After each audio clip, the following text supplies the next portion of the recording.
Good morning. Good morning, Good ma'am. morning, ma'am. Good morning, ma'am. Good morning, ma'am.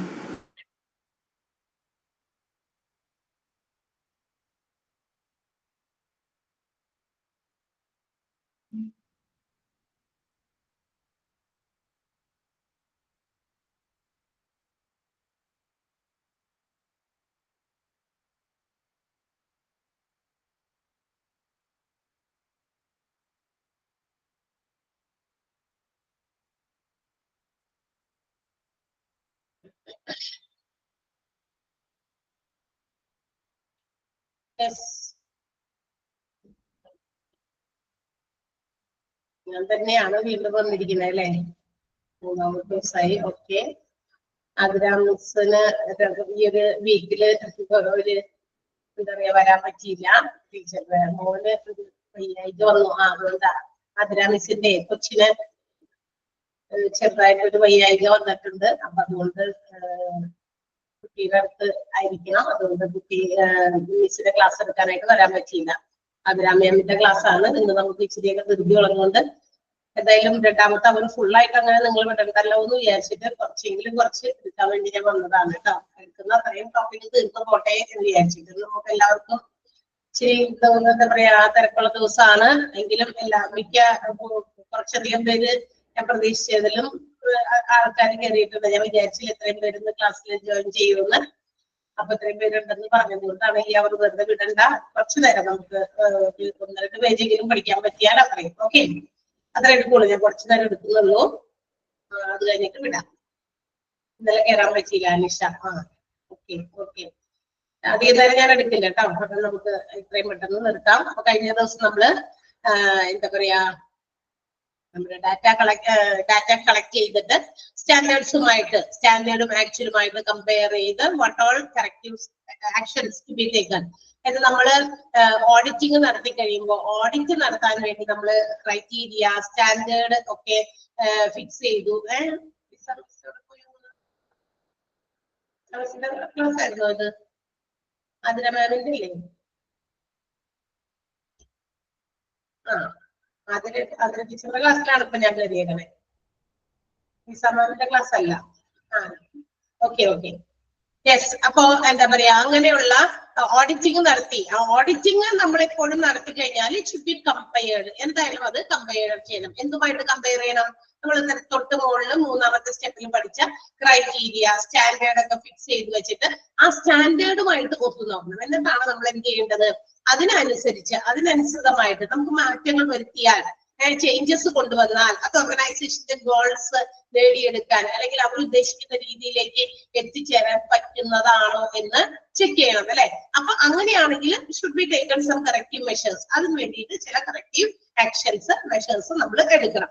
അപ്പൊ അതിന് വേണ്ടിയിട്ട് നമുക്ക് ഇങ്ങനെ ഒരു ഒത്തുനോക്കല് കമ്പയർ ചെയ്യല് വളരെ അത്യാവശ്യമുള്ള കാര്യമാണ്. അപ്പൊ 4ാമത്തെ സ്റ്റെപ്പ് പറയുന്നത് comparison of collected data with the standard and also to develop some corrective actions. അതിനനുസരിച്ച് സ്റ്റാൻഡേർഡുമായിട്ട് കമ്പയർ ചെയ്തതിനു ശേഷം അതനുസരിച്ചിട്ടുള്ള കണക്റ്റീവ് ആയിട്ടുള്ള ആക്ഷൻസ് നമ്മൾ എടുക്കണം എന്നാണ് പറയുന്നത്. അതെന്ന് പറയുന്നത് ഏറ്റവും ഇമ്പോർട്ടന്റ് ആയിട്ടുള്ള central phase of clinical audit. Clinical ഓഡിറ്റിന്റെ ഏറ്റവും കേന്ദ്രമായിട്ടുള്ള ഒരു പ്രധാനപ്പെട്ട കേന്ദ്രപാത്രം എന്നൊക്കെ നമ്മൾ പറയില്ലേ, സെൻട്രൽ എന്ന് പറയില്ലേ. അപ്പൊ കേന്ദ്രമായിട്ടുള്ള ഒരു ഇമ്പോർട്ടന്റ് ആയിട്ടുള്ള ഒരു കാര്യമാണ് എന്നാണ് പറയുന്നത്. അതിന് വേണ്ടിയിട്ട് അതുമായി ബന്ധപ്പെട്ട പ്രൊഫഷണൽ ദ ടീം ഓഡിറ്റുമായിട്ട് ബന്ധപ്പെട്ട പ്രൊഫഷണൽ ടീം അങ്ങനെയുള്ള കാര്യങ്ങൾ ആ ഡാറ്റ ഷുഡ് ബി അനലൈസ് ചെയ്യണം, അതിനെ കമ്പയർ ചെയ്യണം, നേരത്തെ പ്രീസെറ്റ് ചെയ്ത് വെച്ചിരിക്കുന്ന സ്റ്റാൻഡേർഡ്സുമായിട്ട്. ഓക്കെ, ആ ഒരു സെന്റൻസ് ആണ് ഇതിനകത്ത് ഇമ്പോർട്ടന്റ് ആയിട്ടുള്ളത് നമ്മൾ അടയാളപ്പെടുത്തിയത് കേട്ടോ. ഇനി ഇമ്പോർട്ടന്റ് സെന്റൻസ് ആണെങ്കിൽ മാത്രമേ നമുക്ക് നോക്കിയാൽ മതി, അല്ലെങ്കിൽ നമുക്കത് വെറുതെ വീണ്ടും പറയുന്ന കാര്യം തന്നെയാണ്. ആവശ്യമുള്ള കാര്യം മാർക്ക് ചെയ്ത് പോകാം. ഇനി നമ്മൾ പഠിക്കാൻ പോകുന്നത് ഒരു ബോക്സിൽ കുറച്ച് കാര്യങ്ങൾ പറഞ്ഞത് facilitating factors for clinical audit or effective clinical audit and also the barrier for effective clinical audit.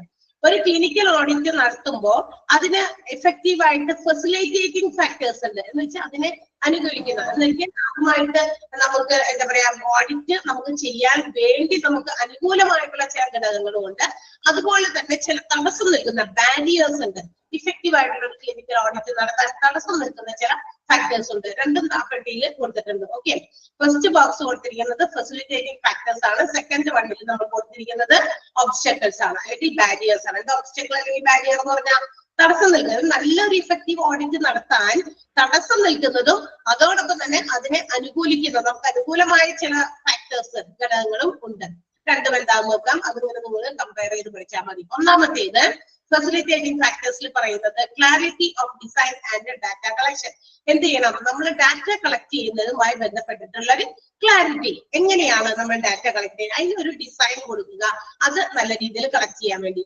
Okay, data collect ചെയ്യുന്നത് എങ്ങനെയാണെന്നും ഒരു ഡിസൈൻ നമ്മൾ ചെയ്യണം. അതിന് വ്യക്തത വേണം. വ്യക്തമായുള്ള ഡിസൈൻ നമ്മൾ ഡാറ്റ കളക്ഷന് കൊടുക്കണം എന്നുള്ളതാണ്. അത് വ്യക്തമായിട്ടുള്ള ഒരു എന്താ പറയാ ഡാറ്റ കളക്ഷൻ രീതി നമുക്ക് ഉണ്ടെങ്കിൽ തീർച്ചയായിട്ടും നമുക്ക് നല്ലൊരു ഇഫക്റ്റീവ് ആയിട്ടുള്ള ക്ലിനിക്കൽ ഓഡിറ്റ് നടത്താനായിട്ട് സാധിക്കും. അതാണ് ഫെസിലിറ്റേറ്റിംഗ് ഫാക്ടേഴ്സിൽ ഒന്നാമത്തെ പറയുന്നത്. അതേസമയം അതിന്റെ ഒരു ഒബ്സ്റ്റക്കിൾ ആയിട്ട് പറയുന്നത് not clear objectives and planning. ശരിയായ രീതിയിൽ ലക്ഷ്യമില്ലാതെ ശരിയായ രീതിയിലുള്ള പ്ലാനിങ് ഇല്ലാത്തത് കൊണ്ടും ഇഫക്റ്റീവ് ആയിട്ടുള്ള ക്ലിനിക്കൽ ഓഡിറ്റ് നടത്താൻ സാധ്യമാകാതെയും വരാം. ഓക്കെ, അപ്പൊ പോസിറ്റീവ്സ് ഉണ്ട്, നെഗറ്റീവ്സ് ഉണ്ടെന്ന് മനസ്സിലായോ? ക്ലിനിക്കൽ ഓഡിറ്റ് നടത്തുന്നതിന് നമുക്ക് പോസിറ്റീവ്സ്, അനുകൂലമായിട്ടുള്ള ചില സാഹചര്യങ്ങളുണ്ട്, പ്രതികൂലമായിട്ടുള്ള ചില സാഹചര്യങ്ങളുണ്ട്. അപ്പൊ നല്ല വ്യക്തമായ ഒരു പ്ലാനിങ്ങോടുകൂടി നല്ലൊരു ക്ലിനിക്കൽ ഓഡിറ്റ് നമ്മൾ നടത്തണമെന്ന്, എങ്ങനെ ഡാറ്റ കളക്ട് ചെയ്യണമെന്നൊക്കെ ഡിസൈൻ ചെയ്ത് കഴിഞ്ഞാൽ നല്ല രീതിയിൽ നമുക്ക് ചെയ്യാൻ പറ്റും. അതേസമയം തന്നെ നമുക്ക് വ്യക്തമായ ഒരു ധാരണയില്ല, വ്യക്തമായ ഒരു ലക്ഷ്യമില്ല, എന്ത് ലക്ഷ്യത്തിന് വേണ്ടിയിട്ട് ഓഡിറ്റിംഗ് നടത്തണേ, അതിനെക്കുറിച്ച് ഒരു പ്ലാനിങ് ഇല്ല. അതൊക്കെ തടസ്സം നൽകുന്ന കാര്യങ്ങളാണ്. അതില്ല എങ്കിൽ തീർച്ചയായിട്ടും ഇഫക്റ്റീവ് ആയിട്ടുള്ള ക്ലിനിക്കൽ ഓഡിറ്റ് നടത്താൻ സാധിക്കില്ല. Okay, second one good planning. നല്ലൊരു പ്ലാനിങ് ഉണ്ടെങ്കിൽ എല്ലാത്തിനെയും കുറിച്ച് ഡാറ്റ കളക്ട് ചെയ്യുന്ന കാര്യം മാത്രമല്ല, ക്ലിനിക്കൽ ഓഡിറ്റ് എങ്ങനെ നടത്തണമെന്ന് വ്യക്തമായിട്ടും ഒരു നല്ല ഒരു പ്ലാനിങ് ഉണ്ടാകണം, അല്ലെ? ഉണ്ടാകണം. എന്നാലും എഫക്റ്റീവ് ആയിട്ടുള്ള ക്ലിനിക്കൽ ഓഡിറ്റ് നമുക്ക് നടത്താൻ പറ്റുള്ളൂ. അതേസമയം അത് ഒരു പോരായ്മയായിട്ട് വരുന്നത് lack of resource, heavy work load. കണ്ടോ? അതായത് നമുക്ക് ആ ക്ലിനിക്കൽ ഓഡിറ്റ് ഇഫക്റ്റീവായി നടത്താൻ ആവശ്യം വേണ്ട റിസോഴ്സസ് ഇല്ലാതെ വരിക. എന്താ റിസോഴ്സസ്? നമ്മൾ പറഞ്ഞു അവൈലബിൾ റിസോഴ്സസ് വേണം, അതിന് പറ്റിയ പ്രൊഫഷണൽ ടീം വേണം, അല്ലെ? മെറ്റീരിയൽസ് പലതും വേണ്ടി വരും. നമുക്ക് സ്റ്റാൻഡേർഡ്സ് ഒക്കെ ഫിക്സ് ചെയ്ത് അതുമായിട്ട് കമ്പയർ ചെയ്യാനുള്ള റിസോഴ്സസ് പലതും ഉണ്ട്. എന്ത് ടോപ്പിക്കിനെ കുറിച്ചിട്ടുള്ള ഓഡിറ്റ് ആണോ, അല്ലെങ്കിൽ ഏത് ഡിപ്പാർട്ട്മെന്റ് ആണോ ഓഡിറ്റ് ചെയ്യുന്നത്, അതിന് എന്താ പറയാ വേണ്ടിയിട്ടുള്ള കുറെ മെറ്റീരിയൽസും റിസോഴ്സസും ഒക്കെ അവൈലബിൾ ആയിരിക്കണം, അല്ലെ? അങ്ങനെ ആവശ്യം വേണ്ട റിസോഴ്സസ് ഇല്ലാതെ വരിക. മാത്രമല്ല വർക്ക് ലോഡ്, ഭയങ്കരമായ ലോഡ് വർക്കുകൾ വരിക. എന്നുവെച്ചാൽ ഓഡിറ്റിംഗ് നടത്തുന്നതിന് തടസ്സമായിട്ട് എന്താ പറയാ തൊട്ടത് പിടിച്ചതൊക്കെ ഒത്തിരി ജോലിക്ക് മീതെ ജോലിയായിട്ട് വരുമ്പോൾ അവിടെയും എന്ത് വരും? ക്ലിനിക്കൽ ഓഡിറ്റ് ഇഫക്റ്റീവ് ആയിട്ട് നടത്താനായിട്ട് സാധിക്കില്ല. ഓക്കെ, അതൊരു നെഗറ്റീവ് പോയിന്റ് ആണ്. അഗൈൻ ഒരു പോസിറ്റീവ് പോയിന്റ്, ഓർഗനൈസേഷന്റെ സപ്പോർട്ട് വേണം. അതായത് ഓഡിറ്റിംഗ് നടത്തുമ്പോൾ ഏറ്റവും പ്രധാനമായിട്ടും organisation should support for that particular clinical audit. ആ ഒരു ക്ലിനിക്കൽ ഓഡിറ്റിനെ സപ്പോർട്ട് ചെയ്യാൻ ആരുണ്ടാകണം? ഓർഗനൈസേഷൻ. എന്ന് വെച്ചാൽ ആ ഒരു സംരംഭം ഇവിടെ നമ്മുടെ ഹോസ്പിറ്റൽസ് ആകുമ്പോൾ ഹോസ്പിറ്റൽ എന്ന് പറയുന്ന ഓർഗനൈസേഷൻ അതിന് വേണ്ടിയിട്ടാണ് ഓഡിറ്റ് നടത്താനുള്ള എല്ലാ സൗകര്യങ്ങളും ചെയ്തു കൊടുക്കണം, അതിന് ഫുൾ സപ്പോർട്ട് കൊടുക്കണം. അവരെ സപ്പോർട്ട് ചെയ്യാൻ പോയി കഴിഞ്ഞാൽ കൃത്യമായ രീതിയിൽ ക്ലിനിക്കൽ ഓഡിറ്റ് നടത്താൻ സാധിക്കില്ല. Lakh of clarity on the method. ഏത് മെത്തേഡിലൂടെ നമ്മൾ ആ ഒരു ക്ലിനിക്കൽ ഓഡിറ്റ് നടത്തണം, അല്ലെ? ഏത് മെത്തേഡിലൊക്കെ നമ്മൾ പറഞ്ഞിട്ടുണ്ട്, പ്രോസ്പെക്റ്റീവും റെട്രോസ്പെക്റ്റീവും. അതിന്റെ ഒരു ക്ലാരിറ്റി ഇല്ലാതെ വരുമ്പോഴും അതൊരു നെഗറ്റീവ് ഇഫക്റ്റ് ആണ് കൊണ്ടുവരാം, അല്ലെ? അതായത് വ്യക്തമായ രീതിയിൽ ശരിയായ രീതിയിൽ ക്ലിനിക്കൽ ഓഡിറ്റ് നടത്താൻ പറ്റില്ല, because of the lack of clarity of method. മെത്തേഡിനെ കുറിച്ചിട്ട് കൃത്യമായ ഒരു ക്ലാരിറ്റി, വ്യക്തത ഇല്ല എങ്കിൽ ഇഫക്റ്റീവ് ആയിട്ട് ക്ലിനിക്കൽ ഓഡിറ്റ് നടത്താൻ സാധിക്കുന്നതല്ല. പിന്നെന്താ വേണ്ടത്? ഡെഡിക്കേറ്റഡ് സ്റ്റാഫ് വേണം. ഈ പറയുന്ന ഓഡിറ്റ് ടീമില് ഓരോരുത്തരും ഡെഡിക്കേഷനോട് കൂടി പ്രവർത്തിക്കാൻ പറ്റുന്നവരായിരിക്കണം, അല്ലെ? അല്ലെങ്കിൽ ആരുടെയെങ്കിലും നിർബന്ധത്തിന് വഴങ്ങി ഓഡിറ്റിങ് ആരുടെയെങ്കിലും ജോലിയാണ്, അതുമായിട്ട് എനിക്ക് വെറുതെ കൂടെ നിൽക്കുന്നു അത്രേ ഉള്ളൂ, ഞാൻ വെറുതെ നിന്നാ മതി, അവർ ചെയ്തോളും, അങ്ങനെ ആവരുത്, അല്ലെ? Each and every one has their own responsibilities. ആ ഒരു ജോലി ഏറ്റെടുത്ത് ചെയ്യുമ്പോൾ അതിൽ ഓരോരുത്തർക്കും ഇൻഡിവിജ്വലി ആൻഡ് ഗ്രൂപ്പ്, അല്ലെ? ഗ്രൂപ്പായിട്ടും ഇൻഡിവിജ്വൽ ആയിട്ടും ഓരോരുത്തർക്കും ഓരോ ഉത്തരവാദിത്തങ്ങളുണ്ട്, അല്ലെ? ചെയ്ത് തീർക്കേണ്ട ചില കാര്യങ്ങളുണ്ട്. അത് ഇല്ലാതെ വരുമ്പോൾ അവിടെ ഡെഡിക്കേഷൻ ഇല്ലാത്ത സ്റ്റാഫായി മാറും, അല്ലെ? അപ്പൊ സിംപ്ലി നമ്മൾ പറയുകയാണെങ്കിൽ ഓഡിറ്റ് ടീമിലെ എല്ലാവരും തന്നെ ഡെഡിക്കേറ്റഡ് സ്റ്റാഫ് ആയിരിക്കണം. ഓക്കെ, ഇനി നേരത്തെ നമ്മൾ ഓർഗനൈസേഷനെ സപ്പോർട്ട് പറഞ്ഞു. ഓർഗനൈസേഷന്റെ സപ്പോർട്ട് ഇല്ലാതെയും വരാൻ സാധ്യതകളുണ്ട്. അതൊരു നെഗറ്റീവ് ആയിട്ടുള്ള അല്ലെങ്കിൽ ഇഫക്റ്റീവ് ആയിട്ടുള്ള ക്ലിനിക്കൽ ഓഡിറ്റ് നടത്തുന്നതിന് തടസ്സം, എന്താ പറയാ, ഓബ്സ്റ്റക്കിൾ ആയിട്ട് വരുന്ന മറ്റൊരു കാര്യമാണ് lack of organisation support. Organisation support ഇല്ലാതെ വരിക. ഓക്കെ, ഇനി next one, collective analysis on the result. എല്ലാവരും കൂടി, അതായത് നമ്മൾ എന്ത് ഓഡിറ്റിംഗ് ആണ് നടത്തിയ ആ ഒരു റിസൾട്ട് എന്താണെന്ന് എല്ലാവരും കൂടി കളക്റ്റീവ് ആയിട്ട് അനലൈസ് ചെയ്യുക. And whatever necessary steps have to be taken for the development, അല്ലെങ്കിൽ വികസനത്തിന് വേണ്ടി അല്ലെങ്കിൽ ഇംപ്രൂവ്മെന്റിന് വേണ്ടി എന്തൊക്കെ മെഷേഴ്സ് നമുക്ക് എടുക്കാം, നടപടികൾ സ്വീകരിക്കാം എന്ന് എല്ലാവരും കൂടി ഒരുമിച്ചിരുന്ന് അനലൈസ് ചെയ്തിട്ടാണ് അതിന് തീരുമാനങ്ങൾ എടുക്കുക. കളക്റ്റീവ് അനാലിസിസ് ആണ് വേണ്ടത്, ഒറ്റയ്ക്കൊറ്റയ്ക്കല്ല. ഞാൻ എന്റെ തീരുമാനം അങ്ങനെയല്ല, എല്ലാവരും കൂടിയാണ് കളക്ട് ചെയ്തതും പല ജോലികളും ഡിവൈഡ് ചെയ്തൊക്കെ കൊടുത്ത് ഓരോരുത്തർ അവരവരുടെ കാര്യങ്ങൾ ചെയ്തു. പക്ഷെ അതിന്റെ റിസൾട്ട്, അതിൽ നിന്നുണ്ടായ റിസൾട്ട് എന്താണോ, ആ ഒരു ഓഡിറ്റിന്റെ റിസൾട്ട് എന്താണോ, it should be analysed collectively. അത് ചെയ്യണം, അനലൈസ് ചെയ്യേണ്ടത് കളക്റ്റീവ് ആയിട്ടാണ്. ഓക്കെ, ഇനി മറ്റൊന്ന്, അൺവില്ലിംഗ്നെസ് ടു ചേഞ്ച്. അതിന്റെ ഒരു നെഗറ്റീവ് ബാരിയർ ആണ്, അല്ലെങ്കിൽ ഒരു നെഗറ്റീവ് ആയിട്ടുള്ള ഒരു ഒബ്സ്റ്റക്കിൾ ആയിട്ട് പറയുന്നതാണ് ഇത്. ഇഫക്റ്റീവ് ആയിട്ടുള്ള ക്ലിനിക്കൽ ഓഡിറ്റ് നടത്തുന്നതിന് ഏറ്റവും ഇമ്പോർട്ടന്റ് ആയിട്ടുള്ള മറ്റൊരു നെഗറ്റിവിറ്റി ആണ് പറയുന്നത് അൺവില്ലിംഗ്നെസ് ടു ചേഞ്ച്. നമ്മളിപ്പോ ഓഡിറ്റിംഗ് ഒക്കെ നടത്തിയതും വർഷാവർഷം പറഞ്ഞു according to NABH standards each and every ഇയറിൽ വൺസ് ഇൻ എ ഇയറിൽ എന്ത് ചെയ്യണം, ഡിപ്പാർട്ട്മെന്റ്സ് ഒക്കെ ഓഡിറ്റ് ചെയ്യപ്പെടണമെന്ന് പറഞ്ഞു. പക്ഷെ ഓഡിറ്റിംഗിന്റെ ഉദ്ദേശം നമ്മൾ പറഞ്ഞു ടു മേക്ക് ചേഞ്ചസ്. തീർച്ചയായിട്ടും ഓഡിറ്റിംഗ് നടത്തുന്നതിന്റെ ഏറ്റവും പ്രധാനപ്പെട്ട എയിം എന്ന് പറയുന്നത് to make changes wherever whenever necessary. എവിടെയൊക്കെ എന്തൊക്കെ മാറ്റങ്ങൾ കൊണ്ടുവരണം, അല്ലെ? എന്നും ഒരേ രീതിയിൽ ഒരു ഓർഗനൈസേഷൻ റൺ ചെയ്തു പോകുന്നത് കൊണ്ട് എല്ലാവർക്കും ഉണ്ടോ? എന്നും ഒന്നും അവര് തുടങ്ങിയ അങ്ങനെ തന്നെ, അല്ലെ? ഇപ്പോഴും യാതൊരു മാറ്റമില്ല, ആ രീതി തന്നെ, ആ രീതിയിലുള്ള ടെക്നോളജീസ്, ആ രീതി നമ്മൾ we have to change according to the technology development, അല്ലെ? ടെക്നോളജി വികസിക്കുന്നതോടൊപ്പം തന്നെ നമ്മളും വളരണം. അതാണല്ലോ ഇന്ന് നമ്മൾ ഉപയോഗിക്കുന്ന TV, അതുപോലെ തന്നെ സ്മാർട്ട് TVs ഉപയോഗിക്കുന്നു. നമ്മുടെ മുമ്പിലിരിക്കുന്ന എന്താ പറയാ ഈ കമ്പ്യൂട്ടേഴ്സ്, ലാപ്ടോപ്സ്, അതിന് വീണ്ടും വീണ്ടും ചെറുതാക്കി ഏറ്റവും കൂടുതൽ വിരൽത്തുമ്പിൽ നമുക്ക് ഈസി ആയിട്ട് ക്യാരി ചെയ്യാൻ പറ്റുന്ന മൊബൈൽ ഫോണുകൾ, ഇതൊക്കെ നമുക്ക് എന്ത് ചെയ്യുന്നു, ടെക്നോളജിയുടെ ഡെവലപ്മെന്റ് കൊണ്ട് ഉണ്ടാക്കിയിരിക്കുന്നതാണ്. അപ്പൊ അതിന് അനുസരിച്ച് അപ്പൊ ഓരോന്നിലും മാറ്റങ്ങൾ കൊണ്ടുവന്നാണ് ഓരോ ഓർഗനൈസേഷനിലും മാറ്റങ്ങൾ ഉണ്ടാകുക, ഡെവലപ്ഡ് ആകുക. പക്ഷെ ചില ഇതുപോലെയുള്ള ചില കാര്യങ്ങൾ കണ്ടെത്തി ഇന്ന മാറ്റങ്ങൾ കൊണ്ടുവന്നാൽ നമുക്ക് എന്ത് ചെയ്യാം, നല്ല രീതിയിൽ നമ്മൾ ഡെവലപ്ഡ് ആകാം എന്ന് വിചാരിക്കുന്നു. പക്ഷെ അവിടെ മാറ്റങ്ങൾ ചെയ്യാൻ അല്ലെങ്കിൽ മാറ്റം കൊണ്ടുവരാൻ ഉണ്ട്, പക്ഷെ കൊണ്ടുവരുന്നില്ല.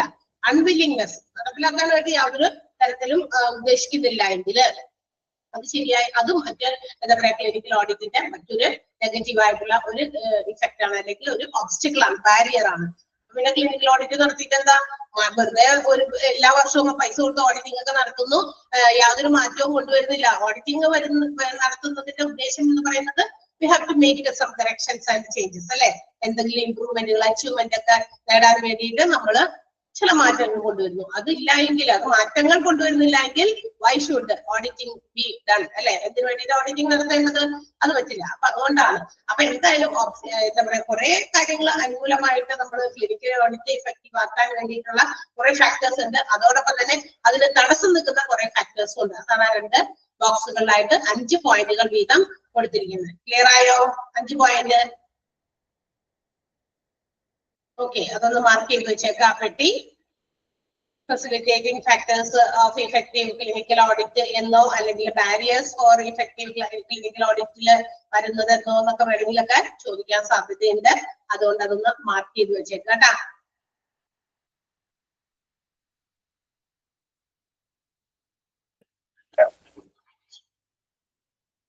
ഓക്കെ, ഈ പറയുന്ന പാരഗ്രാഫിനകത്ത് പറയുന്ന കാര്യം ഇത്രയേ ഉള്ളൂ. കുറച്ച് വലിയൊരു പാരഗ്രാഫ് എഴുതി വെച്ചിട്ടുണ്ട്. See what ever auditing has been done.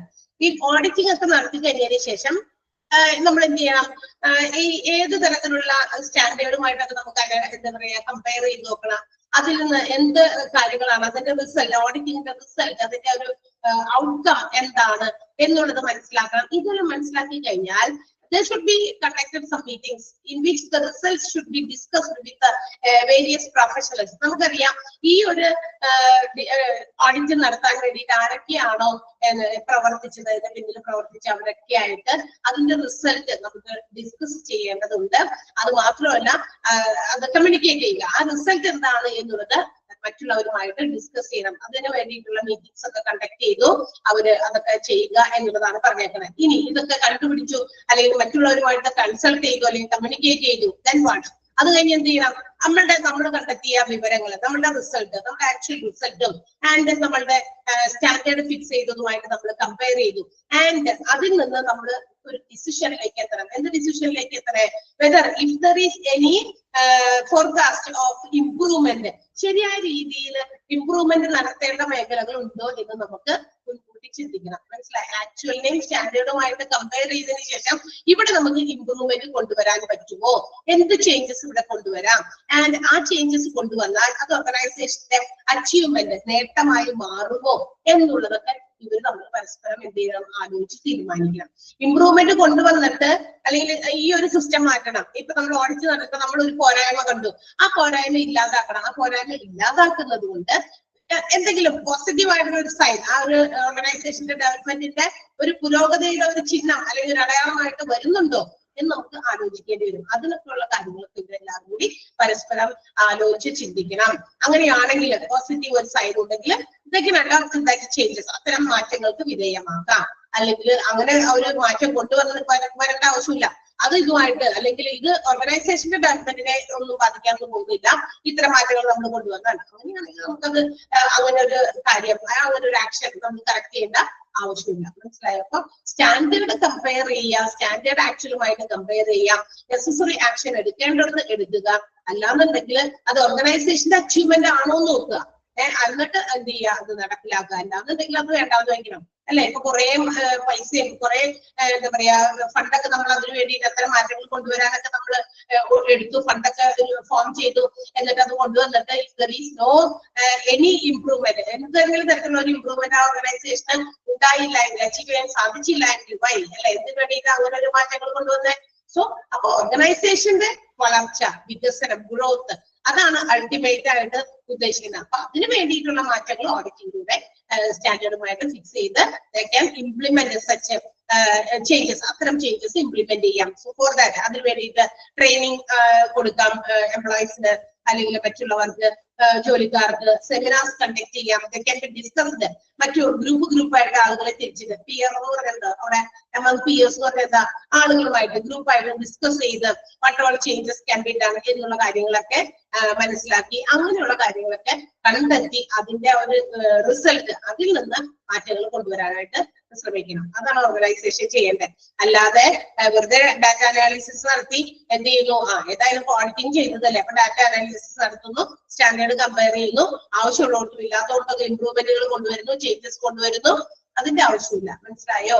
അത് നമുക്ക് നെസസറി, നമ്മളുടെ ഓർഗനൈസേഷൻ പുരോഗമിക്കാൻ അല്ലെങ്കിൽ ഗ്രോത്തിലേക്ക് വരാനായിട്ട് അത് ഉതകുന്നതാണ് എങ്കിൽ such corrections to be taken or made, അത്തരം മാറ്റങ്ങൾ അല്ലെങ്കിൽ തിരുത്തലുകളാണ് ഓർഗനൈസേഷനിൽ കൊണ്ടുവരേണ്ടത്. അല്ലാത്തതാണെങ്കിൽ വേണ്ടാന്ന് വയ്ക്കണം. അത്രേ ഉള്ളൂ. ആ ഒരു പാരഗ്രാഫിൽ അത്രയൊക്കെ കാര്യങ്ങളെ വെച്ച് പറയുന്നുള്ളൂ. ഓക്കെ, ക്ലിയർ ആയല്ലോ? അത്രയും നിങ്ങളൊന്ന് ജസ്റ്റ് വായിച്ചു നോക്കിയാൽ മതി. Nothing so important in that paragraph. അതുകൊണ്ട് തന്നെ നമ്മള് അടുത്ത പാരഗ്രാഫിൽ അടുത്ത പോയിന്റിലേക്ക് പോകുകയാണ്. അപ്പൊ ഡാറ്റ കളക്ട് ചെയ്തു, അത് കമ്പയർ ചെയ്തു ആക്ച്വലുമായിട്ട്. നാലാമത്തെ സ്റ്റെപ്പില് കറക്റ്റീവ് ആക്ഷൻസ് എടുക്കാൻ വേണ്ടിയിട്ടാണ് നമ്മള് എന്ത് ചെയ്തത്, കമ്പയർ ചെയ്തു സ്റ്റാൻഡേർഡ്സുമായിട്ട്. Next point is check and maintenance of improvements. ഇനി നമ്മൾ ഏതൊക്കെയാണ് ചേഞ്ച് ചെയ്യേണ്ടത്, ഏതൊക്കെ മെയിൻറ്റെയിൻ ചെയ്യണം, പുതിയ പുതിയ ഇംപ്രൂവ്മെന്റുകൾ എന്തൊക്കെ കൊണ്ടുവരണം, അതിന് എന്തായാലും നമുക്കറിയാം അത് അതിന്റെ ഓഡിറ്റിങ്ങിന്റെ ക്ലിനിക്കൽ ഓഡിറ്റിങ്ങിന്റെ കൺക്ലൂഡിംഗ് പാർട്ടാണ്, കൺക്ലൂഡിംഗ് ഭാഗമാണ്, അവസാനത്തെ ഭാഗം. എന്താണത്?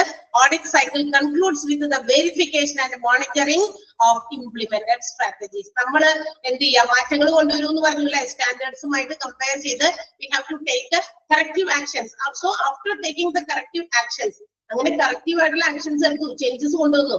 ആ ചേഞ്ചസ് കൊണ്ടുവന്നിട്ട് നമ്മളത് എന്ത് ചെയ്യണം, ഇടയ്ക്ക് മോണിറ്റർ ചെയ്യണം. അല്ലെ? ഇംപ്ലിമെന്റ് ചെയ്ത ആ പുതിയ രീതികള്, നടപ്പിലാക്കിയ പുതിയ മാറ്റങ്ങള് അത് എങ്ങനെയുണ്ട് എന്ന് വെരിഫൈ ചെയ്യണം. അതല്ലേ ചെയ്യണ്ടേ?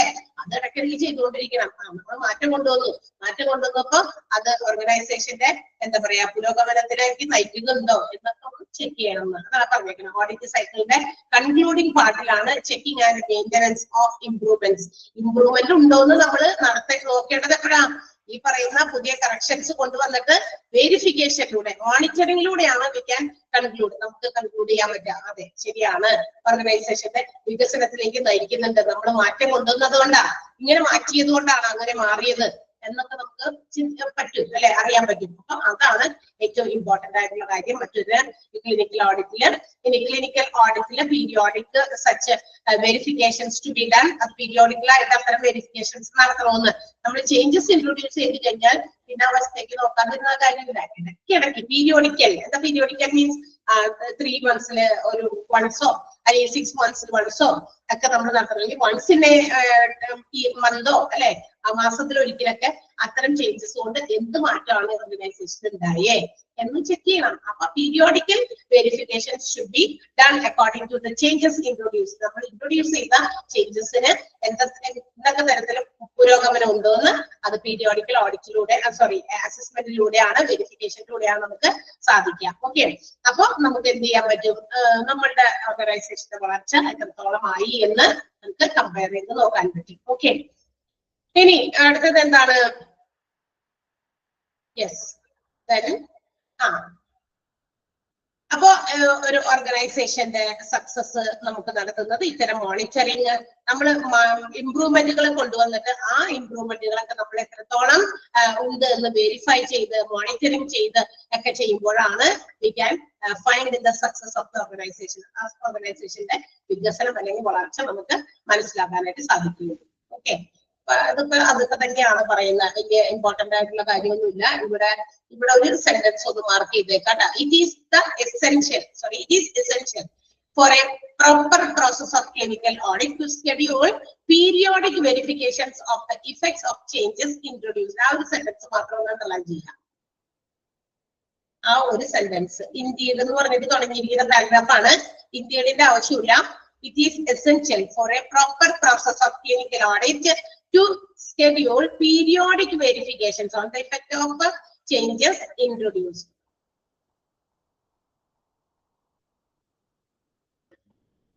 Okay, ബാക്കി ഇങ്ങനെ കുറെ കാര്യങ്ങൾ പറഞ്ഞിരിക്കുന്നു. നമ്മളിതൊന്നും എല്ലാ സെന്റൻസും ഒന്നും കാണാപ്പാടെ പഠിച്ചിട്ടൊന്നും ഒരു കാര്യമില്ല. ഓക്കെ, ഇനി ക്ലിനിക്കൽ ഓഡിറ്റിംഗിന്റെ സൈക്കിളാണ് മെത്തേഡ്സ്. അപ്പൊ നമ്മൾ ഈ പറഞ്ഞ കാര്യമൊക്കെ തന്നെ വീണ്ടും അവരിങ്ങനെ ഓരോ പോയിന്റ് വൈസ് ആയിട്ട് ഓരോ സ്റ്റേജസ് ആയിട്ട് പറഞ്ഞിരിക്കുന്നു. നേരത്തെ പറഞ്ഞ കുറച്ച് കാര്യങ്ങളൊക്കെ അതിനകത്ത് വന്നിട്ടുണ്ട്. സൈക്കിൾ ഇൻ ക്ലിനിക്കൽ ഓഡിറ്റിംഗിന്റെ ഒരു സൈക്കിളാണ്. സൈക്കിൾ എന്ന് പറയാൻ കാരണം എന്താണെന്ന് പറയുമ്പോൾ സൈക്കിൾ വരച്ചു വെച്ചിട്ടുണ്ട് അല്ലെ. അതെ, സൈക്കിൾ മീൻസ് എന്താ, സർക്കിൾ രീതിയിൽ ഇങ്ങനെ. അതൊരു എന്താ പറയാ, എന്തുകൊണ്ടാണ് നമ്മൾ അങ്ങനെ സൈക്കിൾ എന്ന് പറയാൻ കാരണം? വാട്ടർ സൈക്കിൾ എന്ന് കേട്ടില്ലേ? വാട്ടർ സൈക്കിളിന് വാട്ടർ സൈക്കിളൊക്കെ നമ്മൾ ചെറിയ ക്ലാസ്സിലൊക്കെ പഠിച്ചിട്ടുണ്ടല്ലോ അല്ലെ. അതിങ്ങനെ ഒരു നോൺ സ്റ്റോപ്പ് പ്രോസസ് ആയിട്ട് ഇങ്ങനെ അത് തന്നെ റൊട്ടേറ്റ് ചെയ്തു. അതായത് വെള്ളം പുഴയിലെ എന്താ പറയാ കടലിലെ വെള്ളം നീരാവിലും ചൂട് കൊണ്ടിട്ട് നീരാവിയായിട്ട് അതിങ്ങനെ മുകളിലേക്ക് ആകാശത്തേക്ക് വന്നു. അവിടെ ചെന്നിട്ട് അത് തണുത്തുറഞ്ഞ് എന്താ പറയാ ക്ലൗഡ്സ് ആയിട്ട് മാറുന്നു. അത് വീണ്ടും തണുത്ത് എന്ത് ചെയ്യുന്നു, വെള്ളമായി താഴേക്ക് വരുന്നു. അതിങ്ങനെ വീണ്ടും അതിങ്ങനെ പോയിക്കൊണ്ടിരിക്കും. വാട്ടർ സൈക്കിൾ നമ്മൾ അങ്ങനെ വരയ്ക്കുന്നതും അല്ലെ. ആരോ മാർക്കറ്റ്, അത് ആരോ മാർക്കറ്റ് അവിടെ കാണിച്ചിട്ടുണ്ട്. അത് തന്നെ സംഭവം തന്നെ 6-7 സ്റ്റേജസ് ആയിട്ടാണ് ആ ഒരു ക്ലിനിക്കൽ ഓഡിറ്റിംഗിന്റെ സൈക്കിൾ നമുക്ക് റെപ്രസെന്റ് ചെയ്യാനായിട്ട് ഒരു ചാർട്ട് കാണിച്ചിരിക്കുന്നത്. ഓക്കെ, ഡയഗ്രമാറ്റിക് റെപ്രസെന്റേഷൻ ആണ്. അതിൽ സ്റ്റേജ് 1 ആണ് ഐഡന്റിഫൈങ് ദ ടോപ്പിക്. അതായത് നമ്മൾ ഓഡിറ്റ് ചെയ്യേണ്ട ടോപ്പിക് എന്താണ്, ആ ഒരു പ്രോബ്ലം ഏതാണെന്ന് ആദ്യം തന്നെ മനസ്സിലാക്കുക. ഇപ്പൊ എന്തെങ്കിലും പേഷ്യൻസിനെ കുറിച്ചിട്ടുള്ള ചില കാര്യങ്ങളാണ്, അവർക്ക് കിട്ടുന്ന സർവീസിനെ കുറിച്ചിട്ടുള്ള കാര്യങ്ങളാണ്, അല്ലെങ്കിൽ ഫാർമസിയിലെ എന്തെങ്കിലും കാര്യങ്ങളുമായിട്ട് ബന്ധപ്പെട്ട ഓഡിറ്റിംഗ് ആണ് നടത്തുന്നത്, അല്ലെങ്കിൽ മറ്റേതെങ്കിലും ഡിപ്പാർട്ട്മെന്റുമായിട്ട് ഏതെങ്കിലും ഒത്തിരി ഡിപ്പാർട്ട്മെന്റുകൾ ഹോസ്പിറ്റൽസിലുണ്ടല്ലോ, ഏതെങ്കിലും ഡിപ്പാർട്ട്മെന്റിന്റെ ചില ഓഡിറ്റിംഗ് ആണെന്ന് വിചാരിക്കാം. ഏതാണ്? First of all we have to identify the topic or problem of the audit. ഓഡിറ്റിന്റെ വേണ്ടിയിട്ടുള്ള ടോപ്പിക് അല്ലെങ്കിൽ പ്രോബ്ലം നമ്മൾ ഐഡന്റിഫൈ ചെയ്യുക. That is the first stage. And the second stage എന്ന് പറയുന്നത് agree standards of best practice. നമുക്ക് എന്താ പറയാ ഒരു സ്റ്റാൻഡേർഡ്, നമുക്ക് അത് ബെസ്റ്റ് ആയിട്ട് നമുക്ക് നല്ല രീതിയിൽ ഓഡിറ്റിംഗ് നടത്താൻ വേണ്ടിയിട്ട് അതിനനുസൃതമായ ഒരു സ്റ്റാൻഡേർഡ് നമ്മൾ എന്താ പറയാ കീപ്പ് ചെയ്യുക. സ്റ്റാൻഡേർഡ് എഗ്രി ചെയ്യുന്നത് എല്ലാവരും സമ്മതപ്രകാരമാണ് ഉദ്ദേശിക്കുന്നത്. ഒരാളുടെ ഒറ്റയ്ക്കുള്ള ഡിസിഷൻ അല്ല, ഇത്ര പെർസെന്റേജ് നമുക്ക് അറ്റൈൻ ചെയ്യണം എന്നുള്ളത് ഒരാളുടെ ഒറ്റയ്ക്കുള്ള ഡിസിഷൻ അല്ല. സോ എല്ലാവരും സമ്മതിച്ച ഒരു സ്റ്റാൻഡേർഡ് ഷുഡ് ബി ഫിക്സ്ഡ്. അതിനുള്ള ഒരു സ്റ്റാൻഡേർഡ് ഫിക്സ് ചെയ്യുക. That is the second stage. And the third one define methodology. ഏത് മെത്തേഡിലൂടെ ഡാറ്റ ഷുഡ് ബി കളക്റ്റഡ് അല്ലെ. ഡാറ്റ എങ്ങനെ നമുക്ക് കളക്ട് ചെയ്യാം എന്നുള്ളത്, അതിന്റെ ഒരു മെത്തഡോളജി അത് ഡിഫൈൻ ചെയ്യുക ഏത് രീതിയിലാണ് എന്നുള്ളത്. ഓക്കെ, ഇനി അടുത്തത് സ്റ്റേജ് 4 എന്താണ്? Pilot and data collection. Pilot and data collection, അതായത് പൈലറ്റ് ഡാറ്റ കളക്ഷൻ ആണ് ഉദ്ദേശിക്കുന്നത്. എന്താണ്? ഇതൊരു സർവേ മെത്തേഡാണ്. അതായത് ഇപ്പൊ ഒരു കൂടുതൽ കാര്യമൊക്കെ നമുക്ക് ഓഡിറ്റ് ചെയ്യാനോ അല്ലെങ്കിൽ നമുക്ക് അതിനെ കുറിച്ചിട്ട് പഠനങ്ങളൊക്കെ നടത്താനുണ്ടെങ്കിൽ അത്തരം പൈലറ്റ് സർവേസ് ഒക്കെ നടത്തും ആളുകൾ. ഡാറ്റ കളക്ട് ചെയ്യാൻ വേണ്ടിയിട്ട് പൈലറ്റ് സർവേ നടത്തും. അതായത് ആളുകളിൽ നിന്നും റിസർച്ചിലൂടെ അല്ലെങ്കിൽ സർവേ നടത്തി ഇൻഫർമേഷൻസ് ശേഖരിക്കുന്ന ഒരു രീതി, അത്രേ ഉള്ളൂ. മനസ്സിലായോ? അതാണ് പൈലറ്റ് ഡാറ്റ കളക്ഷൻ എന്ന് പറയുന്നത്. ക്ലിയർ ആണോ? Okay, so stage 4. അപ്പൊ നമ്മൾ ഏത് ഡാറ്റ എങ്ങനെ കളക്ട് ചെയ്യണമെന്ന് 3ാമത്തെ സ്റ്റേജിൽ പറഞ്ഞു. എന്നിട്ട് പിന്നെ അത് 4ാമത്തെ സ്റ്റേജിൽ നമ്മൾ ഡാറ്റ കളക്ട് ചെയ്യുന്നു. That is called pilot data collection. Okay, data collect ചെയ്ത് കഴിഞ്ഞാൽ നെക്സ്റ്റ് സ്റ്റെപ്പ് അതാണ് സൈക്കിൾ. അതൊരു ഓർഡറിൽ തന്നെ പോണേ, അല്ലാതെ ഇങ്ങനെ വേറെ വേറെ രീതിയല്ല. ഏതെങ്കിലും ഓർഡറിൽ പറയണോ എന്നല്ലെങ്കിൽ ഓർഡറിൽ നമ്മൾ അത് മനസ്സിലാക്കി വെക്കണോ എന്ന് ചോദിച്ചു കഴിഞ്ഞാൽ എന്ന് തന്നെയാണ് പറയണ്ടേ. ഓക്കെ, അപ്പൊ നമ്മൾ ആദ്യം ടോപ്പിക്, പ്രോബ്ലം ഏതാണോ അല്ലെങ്കിൽ ടോപ്പിക് ഏതാണോ ഓഡിറ്റ് ചെയ്യേണ്ടത് അത് ഐഡന്റിഫൈ ചെയ്യുന്നു. രണ്ടാമത് അതിന് വേണ്ടിയിട്ട് എന്ത് സ്റ്റാൻഡേർഡ് ആണോ നമ്മൾ ഫിക്സ് ചെയ്യാൻ ഉദ്ദേശിക്കുന്നത് അത് നമ്മൾ ആദ്യം തന്നെ രണ്ടാമത്തെ സ്റ്റേജിൽ നമ്മളത് ഫിക്സ് ചെയ്യാം. മൂന്നാമത്തേത് how to collect the datas, data collect ചെയ്യുന്ന മെത്തേഡ് അത് ഡിഫൈൻ ചെയ്യാം. നാലാമത്തേത് പൈലറ്റ് ഡാറ്റ കളക്ഷൻ ആണ്. ഓക്കെ, ഡാറ്റ കളക്ട് ചെയ്യാം, സർവേസിലൂടെയോ മറ്റേതെങ്കിലും രീതിയിലോ നമ്മൾ ഡാറ്റ കളക്ട് ചെയ്യുന്നു. അഞ്ചാമത്തേത് അനാലിസിസ് ആൻഡ് റിപ്പോർട്ടിംഗ്. ഈ ഡാറ്റ കളക്ട് ചെയ്ത് മുഴുവൻ അനലൈസ് ചെയ്യണം, എന്നിട്ട് അതിന്റെ ഒരു റിപ്പോർട്ട് തയ്യാറാക്കും. വേണ്ടേ? എന്ത് കാര്യവും നമ്മൾ കളക്ട് ചെയ്ത് കഴിഞ്ഞാൽ അതിനെ കുറിച്ച് ഒരു റിപ്പോർട്ട് നമ്മൾ ഉണ്ടാക്കും, രൂപീകരിക്കും, ഫോം ചെയ്യും അല്ലെ. അപ്പൊ ഡാറ്റ കളക്ട് ചെയ്ത് അനലൈസ് ചെയ്തു ഷുഡ് ബി റിപ്പോർട്ട്. അതിനൊരു റിപ്പോർട്ട് പോലെ തയ്യാറാക്കണം. സ്റ്റേജ് 6 എന്താണ്? Make recommendations. സോ എന്താണ് മേക്ക് റെക്കമെൻഡേഷൻസ് എന്ന് പറയുന്നത്? എന്ന് വെച്ചാൽ എന്താണ് നമുക്ക് ഇനി ഈ അനലൈസ് ചെയ്തു ഡാറ്റ ഒക്കെ അനലൈസ് ചെയ്ത് കഴിയുമ്പോൾ ഓഡിറ്റ് ടീമിന് എന്തെങ്കിലുമൊക്കെ റെക്കമെൻഡ് ചെയ്യാനുണ്ടായിരിക്കും. ഇന്ന കാര്യങ്ങൾ ചെയ്താൽ നമുക്ക് ഇന്ന മാറ്റങ്ങൾ വരുത്താം. അപ്പൊ ആരുടെയെങ്കിലും ഒക്കെ റെക്കമെൻഡേഷൻസ്, പല ആളുകൾക്കും അവരവരുടേതായ ഐഡിയാസിൽ ഓരോ റെക്കമെൻഡേഷൻസ് ഉണ്ട്. എന്റെ ഐഡിയ ആവില്ല വേറൊരാളുടേത് അല്ലെ. ഓരോരുത്തരുടെയും ഐഡിയാസ് അല്ലെ, ആശയങ്ങളൊക്കെ വ്യത്യസ്തമാണ്, വ്യത്യസ്ത ചിന്താഗതിയുമാണ് നമുക്കൊക്കെ. അപ്പൊ അതുകൊണ്ട് തന്നെ ആ വ്യത്യസ്ത ചിന്താഗതിയിൽ നിന്ന് വ്യത്യസ്തമായിട്ടുള്ള പുതിയ പുതിയ കാര്യങ്ങൾ കൊണ്ടുവരാൻ കിട്ടാൻ സാധ്യതയില്ല. അപ്പൊ അതെല്ലാം കൂടി കോർത്തിണക്കിയിട്ട് അതിൽ നിന്ന് ഒരു ക്യാപ്സൂൾ രൂപത്തിലോ ഒരു സൊല്യൂഷൻ നമുക്ക് കണ്ടെത്താനായിട്ട് സാധിക്കുകയും ചെയ്യും. കാരണം അതെല്ലാം കൂടി ചേർത്തിട്ട് അങ്ങനെയാണ് പല കാര്യങ്ങളും തീരുമാനത്തിലെത്തുക. ഓക്കെ, സോ അങ്ങനെയുള്ള കാര്യങ്ങൾക്ക് റെക്കമെൻഡേഷൻസ് ഉണ്ടെങ്കിൽ അതൊക്കെ ആളുകളിൽ നിന്ന് കളക്ട് ചെയ്യാം. ദെൻ ലാസ്റ്റ് സ്റ്റേജിൽ നമ്മൾ മേക്ക് ദ ചേഞ്ചസ്. ആ ചേഞ്ച് വരുത്തേണ്ട ഭാഗങ്ങൾ എവിടെയൊക്കെയാണോ അങ്ങനെയുള്ള ചേഞ്ചസ് ഇംപ്ലിമെന്റ് ചെയ്യാം. സോ അത് വീണ്ടും കഴിഞ്ഞോ നമ്മളുടെ 8ാമത്തെ പോയിന്റ് കൂടി ഉണ്ട്. എന്താണത്? Re audit.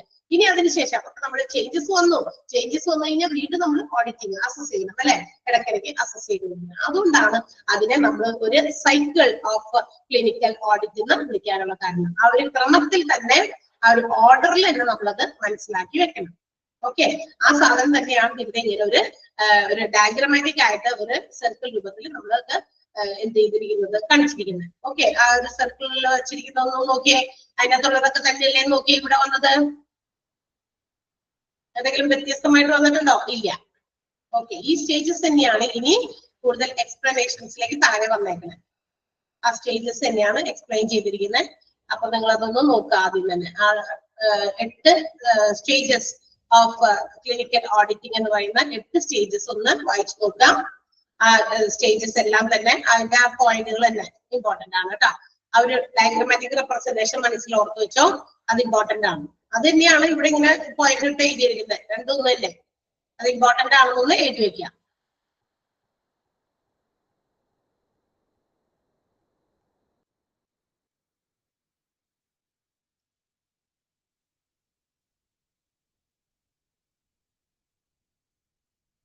ഓക്കെ,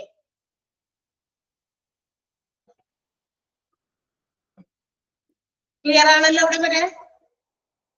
മാർക്ക് ചെയ്തേക്കണ്ട, പറയുന്നത് മാർക്ക് ചെയ്തേക്കണേ. വലിയ പാരഗ്രാഫിന് ഒറ്റ സെന്റൻസ് മാർക്ക് ചെയ്തോളൂ. വെറുതെ നിങ്ങൾ വായിച്ച് അതിന് സമയം കളഞ്ഞിട്ട് കാര്യമില്ല. നമ്മൾ ഓൾറെഡി ആവശ്യം വേണ്ട ഇമ്പോർട്ടന്റ് ആയിട്ടുള്ള കാര്യങ്ങളൊക്കെ ഓൾറെഡി അവിടെ ബിഗിനിങ്ങിലും അതിലൊക്കെ പറഞ്ഞു കഴിഞ്ഞു.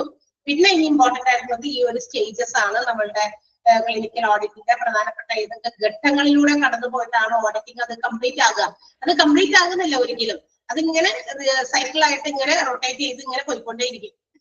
അത് നോൺ സ്റ്റോപ്പ് പ്രൊസീജിയർ ആണ്. ഓക്കെ, 12:15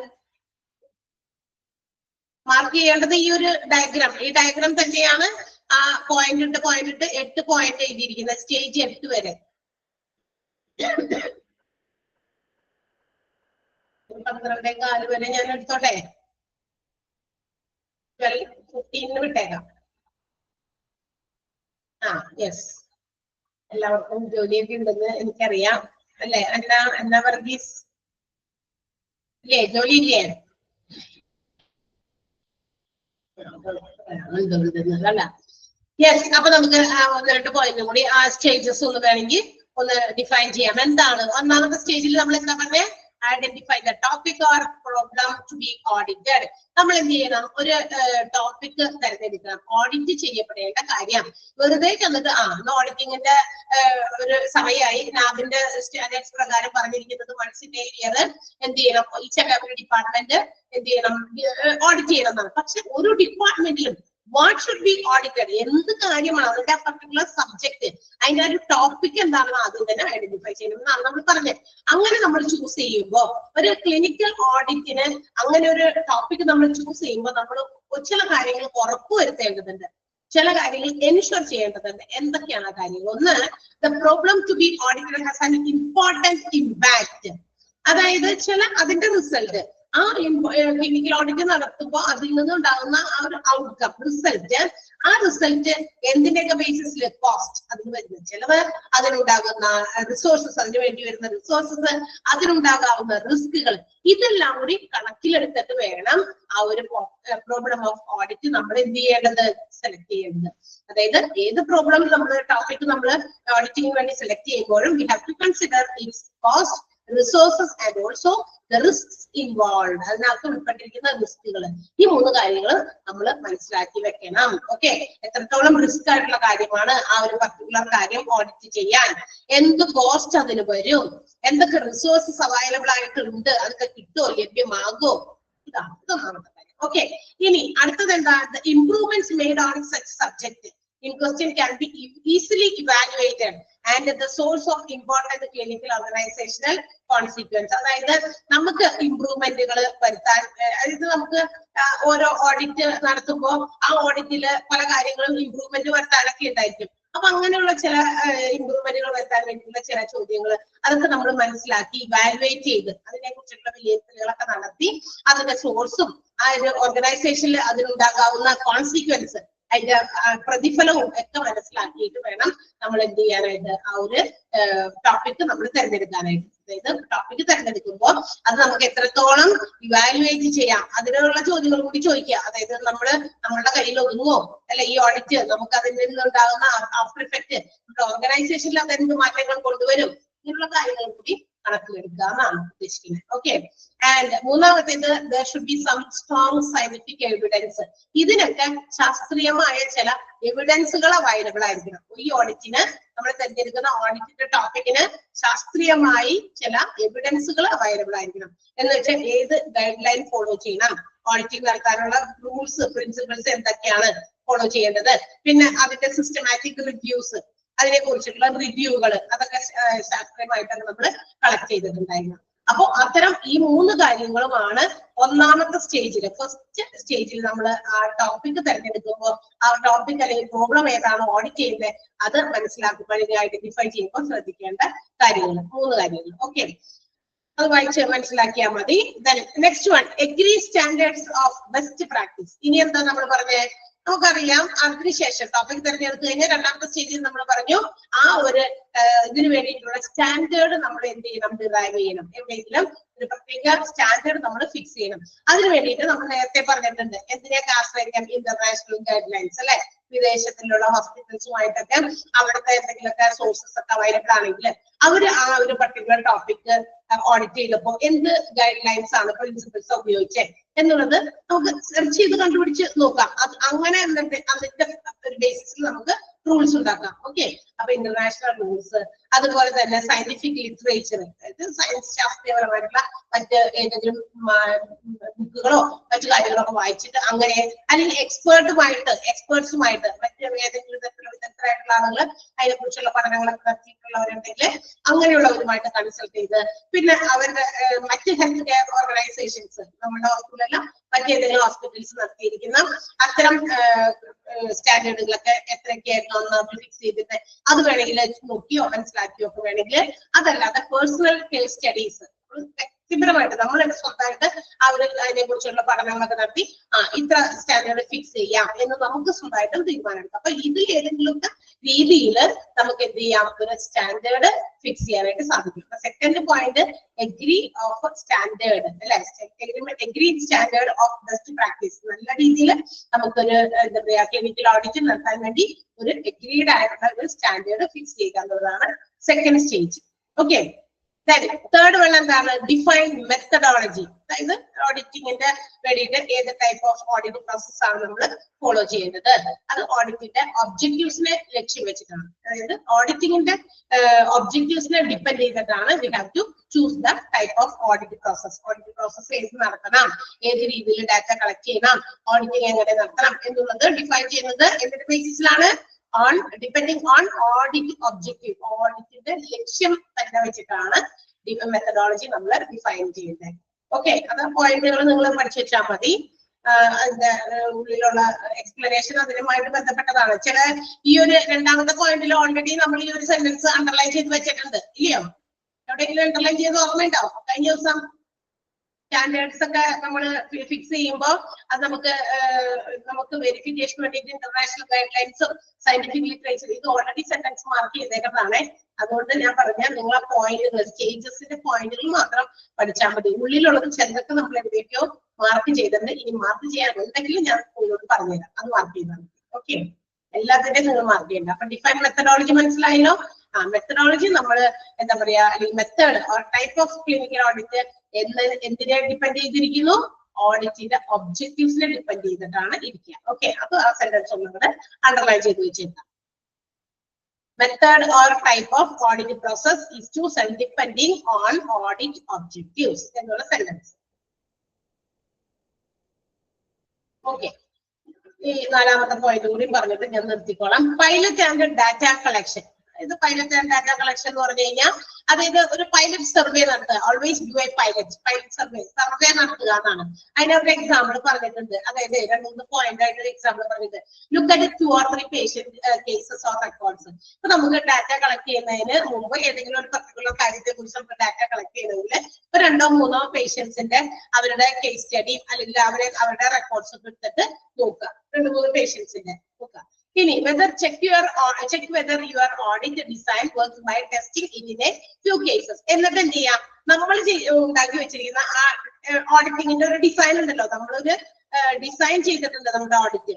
ആ ഓഡിറ്റിങ്ങിന്റെ ഡിസൈനും നമ്മളുടെ ഈ പറയുന്ന കുറച്ച് ഫ്യൂ കേസസ് നമ്മൾ പറഞ്ഞല്ലോ 2-3 പേഷ്യൻസിന്റെ റെക്കോർഡ്സ് എടുത്ത് വെച്ചിട്ട് നോക്കാൻ, അതുമായിട്ട് നിങ്ങളൊന്ന് ചെക്ക് ചെയ്യാം. രണ്ടാമത്തെ കേസ് അതാണ് പറയുന്നത്. ഇതൊക്കെ ഒരു സർവേയുടെ ഒരു രീതിയാണ്. ഓക്കെ, ഇപ്പൊ അങ്ങനെ നമ്മൾ ഒത്തുനോക്കിയപ്പോ if it is not working, അതായത് നമ്മളുടെ എടുത്തു വെച്ചിരിക്കുന്ന ഓഡിറ്റിങ്ങിന്റെ ഡിസൈനും നമ്മൾ എടുത്തിരിക്കുന്ന ആ കുറച്ച് ഫ്യൂ പേഷ്യൻസിന്റെ ആ റെക്കോർഡ്സും അത് മാച്ച് ചെയ്യുന്നില്ല, അല്ലെങ്കിൽ അത് ശരിയായ രീതിയിൽ ഡിസൈൻ ചെയ്തേക്കുന്നത് അല്ല എങ്കിൽ നമ്മൾ എന്ത് ചെയ്യണം, റീഡിസൈൻ. നമ്മൾ എന്ത് ചെയ്യണം, ആ ഡിസൈൻ ഒന്ന് മാറ്റണം.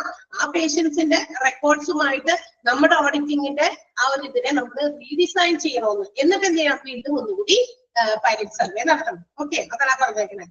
ഇനി data should enable to measure practice against standards. അങ്ങനെ വരുമ്പോൾ നമുക്ക് നമ്മളുടെ സ്റ്റാൻഡേർഡുമായിട്ട് നമ്മളുടെ ഡാറ്റയെ നമുക്ക് എന്ത് ചെയ്യാം, മെഷർ ചെയ്യാം അല്ലെങ്കിൽ കമ്പയർ ചെയ്യാനായിട്ട് സാധിക്കുന്നതാണ്. അത് ഒരു പൈലറ്റ് ഡാറ്റ കളക്ഷന്റെ ആ ഒരു രീതിയാണ് അവർ 2-3 പോയിന്റ് ആയിട്ട് തന്നിരിക്കുന്നത്. ഓക്കെ, പൈലറ്റ് സർവേ നടത്തുമ്പോൾ we have to choose 2 or 3 patients and their records. അവരെ കുറച്ച് പേരുടെ പേഷ്യൻസിൽ നമ്മൾ തിരഞ്ഞെടുക്കുക, അവരുടെ റെക്കോർഡുകളൊക്കെ നമ്മളൊന്ന് ഒത്തുനോക്കുക.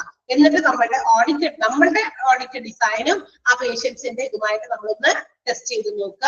അപ്പോ അതത് പ്രോപ്പർ അല്ല എങ്കിൽ, അത് മാച്ച് ചെയ്യുന്നില്ല എങ്കിൽ we have to redesign our audit. നമ്മുടെ ഓഡിറ്റ് നമ്മൾ റീഡിസൈൻ ചെയ്യുക, എന്നിട്ട് പൈലറ്റ് വീണ്ടും ചെയ്യുക. ഓക്കെ, ഫൈനൽ സർവീസ് വീണ്ടും ചെയ്യുക. അങ്ങനെ ചെയ്യുമ്പോൾ നമ്മുടെ data will be measurable according to the സ്റ്റാൻഡേർഡ്സുമായിട്ട് മെഷർ ചെയ്ത് നോക്കാൻ നമുക്ക് എളുപ്പത്തിൽ സാധിക്കും എന്നുള്ളതാണ്. റീഡിസൈൻ ചെയ്താലേ പറ്റുള്ളൂ. ചിലപ്പോൾ അതന്നെ വെച്ചിട്ട് ഇതൊരു മാച്ചും ഇല്ലല്ലോ, ഇതുമായിട്ട് കമ്പയർ ചെയ്യാൻ പറ്റുള്ളല്ലോ എന്നൊന്നും പറഞ്ഞ കാര്യമില്ല. നമ്മളപ്പോ നമ്മുടെ ഓഡിറ്റിങ്ങിന്റെ രീതിയിനെ ഒന്ന് റീഡിസൈൻ ചെയ്തു. Okay, that's all. അപ്പൊ നമുക്ക് stage 4 pilot and data collection വരെ ഞാൻ എടുക്കുന്നുള്ളൂ. നിർത്താം. ഓക്കെ, അപ്പൊ ഇതുവരെ ഒന്ന് വായിച്ചൊക്കെ നോക്കിയിട്ട് എല്ലാവരും വരിക. കഴിഞ്ഞ ദിവസം നമ്മള് ഹാപ്പി ഈസ്റ്റർ ഒക്കെ പറഞ്ഞു പോയതാണ്. നമുക്ക് once again advanced happy Easter. And Easter ഒക്കെ ആഘോഷിച്ച് മിടുക്കന്മാരും മിടുക്കരികളൊക്കെ ആയിട്ട് നമുക്ക് അടുത്ത മൺഡേ വരെ കാണാം. Okay, wish you all the best for your celebration. അപ്പൊ നിങ്ങൾ ഈസ്റ്റർ ഒക്കെ നന്നായിട്ട് സെലിബ്രേറ്റ് ചെയ്യാട്ടാ. നമുക്ക് മൺഡേ വരെയും കാണാം. So see U.